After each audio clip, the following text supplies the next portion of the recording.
안녕하세요. 좋은스쿨의 박주원입니다. 반갑습니다. 자, 오늘은 중추신경계 내용 들어갈 건데 그 전에 신경계를 빠르게 분류하고 가보도록 하자. 연합뉴런을 포함하고 있는 중추신경계. 중추신경계는 뇌하고 촉수로 나눠지게 되고 뇌는 보는 바와 같이 총 6개 뇌로 구성이 되는 거지. 자, 그 다음 구심성 뉴런과 원심성 뉴런으로 구성되는 말초신경계. 말초신경계를 두 가지 분류 기준으로 나누게 되는데 그 첫 번째가 해부학적 분류 기준이야. 자, 말초신경 중에서 촉수를 거쳐가면 촉수신경, 촉수를 거치지 않고 뇌랑 다이렉트로 연결되면 뇌신경. 두 번째, 흥분 방향에 따라서 분류하게 되는 거지. 감각기에서 자극이 된 정보를 중추까지 이어주는 데 관여하는 구심성 신경과 중추의 명령을 반응기까지 이어주는 원심성 신경, 원심성 신경을 기능상으로 분류하게 되면 체성 신경과 자율신경, 자율신경을 세부적으로 기능상 더 분류시키면 교감과 부교감으로 나누게 된다. 자, 중추신경 중에서 뇌를 먼저 들어가 보자고. 자, 보여주는 그림이 뇌인데 옆에서 바라보는 그림이다. 자, 가장 큰 뇌, 대뇌가 있고 뒤통수 아래쪽에 소뇌가 있고 대뇌 바로 아래 간뇌, 간뇌 바로 아래 중뇌, 중뇌 아래 뇌교, 뇌교 아래 연수, 연수 아래 길게 뻗어져 있는 촉수가 존재하고 있다. 자, 지금 보여주는 그림이 대뇌를 자른 단면의 구조인 건데 앞에서 본 그림이야. 자, 가장 바깥쪽에 겉질, 안쪽에 속질이 있어요. 자, 이 겉질에 연합뉴런이 엄청나게 밀집이 돼 있어요. 연합뉴런의 특징이 축삭돌기는 굉장히 짧고 신경세포체가 굉장히 크지 않냐. 그래서 교재를 보게 되면 신경세포체가 많이 밀집되어 있다라고 표현을 하는데 그 이유가 연합뉴런의 구조상 특징 때문인 거야. 그 말 자체가 겉질에 연합뉴런들이 엄청나게 밀집되어 있구나 보면 되는 거고, 그럼 속질 같은 경우는 이러한 연합뉴런과 연결되어 있는 구심성 뉴런과 원심성 뉴런의 축삭돌기들이 엄청나게 분포되어 있는 거지. 축삭돌기가 실체는 굉장히 길다 보니까 이거를 신경섬유라 불러요.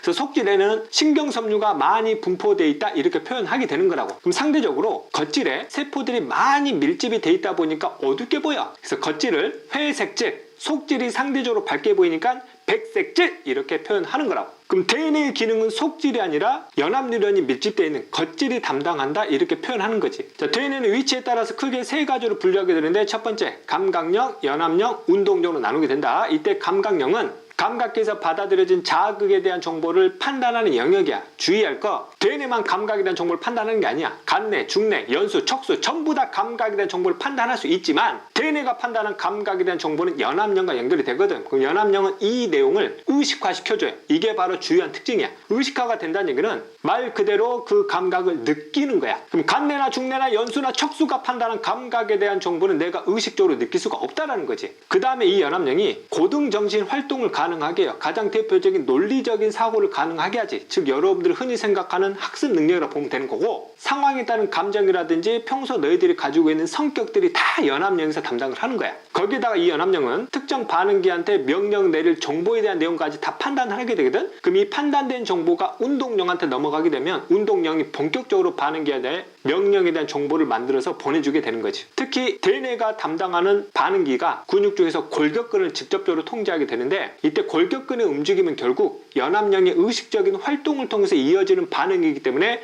의식적 반응 또는 수위운동이라 표현하게 되는 거고, 그래서 골격근이 수위운동을 담당하는 근육이니까 수위근 이렇게 표현하게 되는 거야. 참고로 대뇌가 판단하는 감각에 대한 정보는 시각, 청각, 후각, 미각, 피부 감각 총 5개의 감각을 판단을 하게 된다는 점. 자, 그 다음 소뇌에 대한 기능 들어가자. 이제 소뇌는 감각 중에서 평형 감각을 판단을 해요. 반드시 기억을 하고. 그럼 소뇌도 대뇌와 마찬가지로 골격근을 통제하는데 차이점이 무엇이냐? 그럼 소뇌가 골격근을 통제할 때는 굉장히 미세하게 통제를 해요. 어찌됐든 대뇌와 소뇌의 공통점은 골격근을 통제를 해서 전체적인 수위 운동을 담당한다 이렇게 표현하는 거지. 자, 간뇌 들어가자. 자, 간뇌는 해부학적으로 위쪽을 시상, 아래쪽을 시상하부로 부르는데 시상의 기능은 각 감각기에서 들어온 자극에 대한 정보를 필터링 해줘요. 즉 대뇌로 보내줘야 될지 보내주지 말아야 될지 결정하는 부분인데 중요한 부분은 아니야. 중요한 건 시상하부야. 시상하부 기능이 바로 우리 몸의 항상성 조절, 혈당량, 체온, 혈장 삼투압 조절에 관여를 하는 거거든. 이런 항상성 조절 과정 자체가 평생 동안 이어지는 아주 중요한 과정이고 어려운 과정이고 복잡한 과정이기 때문에 시상하부가 바로 명령 계통을 두 계통을 가지고 있어요. 첫 번째, 원심성 신경을 통한 명령 계통과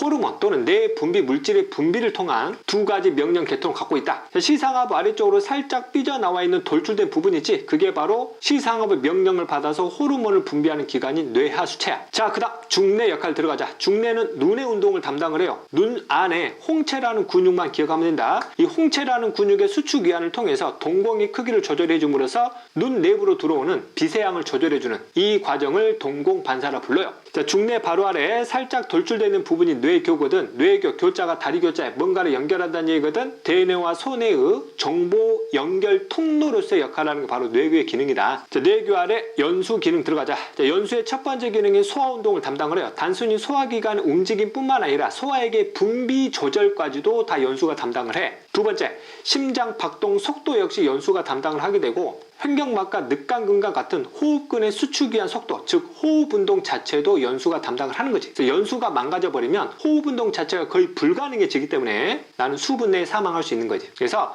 간내나 중내나 연수가 담당하는 기능들이 내 생명과 직결되어 있는 현상들이기 때문에 아주 소중하거든. 그래서 뇌 중에서도 가장 안쪽에다가 위치를 시켜놨다고 보면 되는 거야. 그럼 간내, 중내, 연수가 담당하는 기능들은 내 의지하고는 전혀 관련 없이 내 몸에서 알아서 움직이는 운동들이거든. 그래서 이런 운동들을 통틀어서 불수의 운동 또는 자율 운동이라 부르는 거고, 여기에 관여하는 근육들을 묶어다가 자율근이라 불러요. 대표적으로 심장 자체를 구성하는 심장근, 골격근을 뺀 나머지 근육들을 전부 다 내장근, 즉 심장근과 내장근 자체들이 전부 다 자율근에 들어간다 보면 되는 거겠지. 자, 하나 더 반드시 꼭 기억을 해야 될 게, 중내, 뇌교, 연수 이 세 개를 묶어가지고 뇌줄기라 부른다. 자, 교재를 보면 대뇌 분업하라 그래가지고 이런 그림 나있지. 대뇌를 나름대로 위치에 따라서 구분을 시킨 건데, 선생님이 외우라면 외워라. 수능에서는 물어볼 일은 없어. 자, 그 다음 대뇌의 기능을 세부적으로 표현한 그림이 나왔어. 이 그림이 나오면 이 위치를 외우라는 뜻이 아니라, 아, 대뇌는 위치들마다 기능들을 뭐 시켜놨네,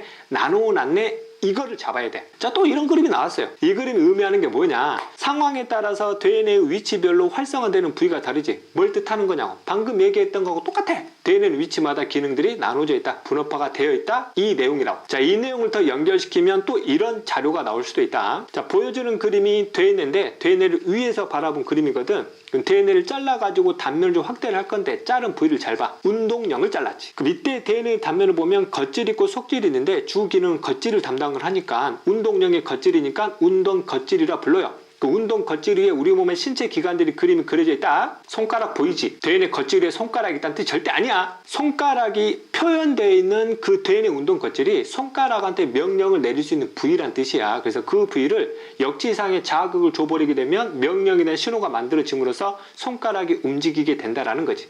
자, 그 다음 감각령을 잘라가지고 대뇌 단면을 보는 거다. 자, 감각령의 겉질이니까 감각 겉질이라 불러요. 무릎 보이지? 그 감각 겉질이 무릎이 있다는 뜻 절대 아니라고. 무릎에서 들어온 자극에 대한 정보를 그 위치에서 판단하겠다는 얘기야. 그럼 이 그림이 보여주는 의미가 무엇이냐, 대뇌의 주 기능을 담당하는 부분이 겉질인데, 겉질에서 위치마다 기능들을 아주 세부적으로 모여놨다는 얘기야. 다 분류를 시켜놨다는 뜻이 되는 거지. 그럼 이런 자료가 나왔을 때 많이 물어볼 수 있는 부위가, 특정 대뇌 겉질을 손상시켰을 때 내 몸에서 무슨 일이 일어나겠니? 예를 들면 손가락한테 명령을 내릴 수 있는 운동 겉질 영역만 손상이 돼버렸어요. 그러면 나는 손가락을 의지대로 움직일 수는 없지만 손가락에서 들어온 자극에 대한 정보를 판단할 수 있으니까 감각 자체가 사라지는 건 아닌 거야. 그럼 반대로 손가락을 담당하는 감각 겉질에 손상이 생겨버렸다. 그러면 손가락의 감각이 사라지지. 하지만 손가락은 움직일 수 있다는 거야. 그럼 전체 뇌 중에서 대뇌만 완전히 손상돼 버렸다. 무슨 일이 생기겠니? 대뇌의 기능이 사라져 버리는 거지. 의식이 사라지니까 감각을 느낄 수도 없고 수위 운동도 불가능해요. 단 간내나 중내나 연수는 전혀 문제가 없단 말이야. 그래서 밥을 적절히 먹여주고 똥오줌만 제대로 가려주면 생명에는 문제가 없는 거지. 이런 경우를 식물인간이라 부르는 거야. 모든 뇌가 다 손상이 돼버렸다. 그럼 내 몸의 전체 생명활동 자체가 아예 이어질 수 없는 거지. 수시간 내에 사망할 수밖에 없는 거지. 이런 경우를 뇌사라 부르는 거야. 자, 여기까지 내용이 도움이 되셨으면 구독 반드시 꼭 해주시고, 좋아요 꼭 눌러주시고, 댓글 많이 남겨주시고, 저는 다음 강의에서 찾아뵙도록 하겠습니다. 안녕!